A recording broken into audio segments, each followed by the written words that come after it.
यानंतर एक धक्कादायक बातमी नागपुरातून येते। नागपुरात महिला वकिलावर हल्ला करणाऱ्या आरोपीची ओळख पटलेली आहे। 17 वर्षीय अल्पवयीन आरोपीनं राजश्री टंडन यांच्यावर हल्ला केल्याचं काल समोर आलं होतं। अगदी पाठलाग करून या महिला वकिलाची हत्या करण्यात आली होती। रजत वशिष्ठ आपले प्रतिनिधी आता आपल्यासोबत आहेत। रजत, आरोपीची ओळख पटली आहे, काय कारण होतं हत्येचं? जी माहिती समोर आलेली आहे त्याप्रमाणे 17 वर्षाच्या एका अल्पवयीन मुलाने ही हत्या केल्याचं उघड झालेलं आहे। हा जो अल्पवयीन मुलगा आहे त्याचा कुटुंब याच महिला वकिलाच्या घराजवळ राहतो।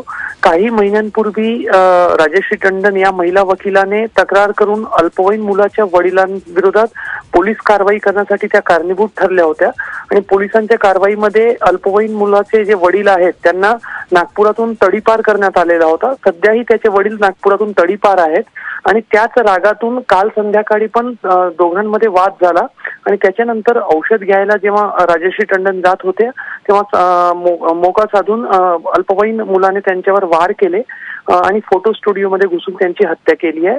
त्यामुळे महिला वकिलांनी केलेली जी तक्रार होती तीच या हत्या मागचं एक प्रमुख कारण आहे असं आतापर्यंतच्या तपासामध्ये समोर आलेलं आहे। विलास, धन्यवाद रजत, तुम्ही दिलेल्या सगळ्या सविस्तर माहितीबद्दल।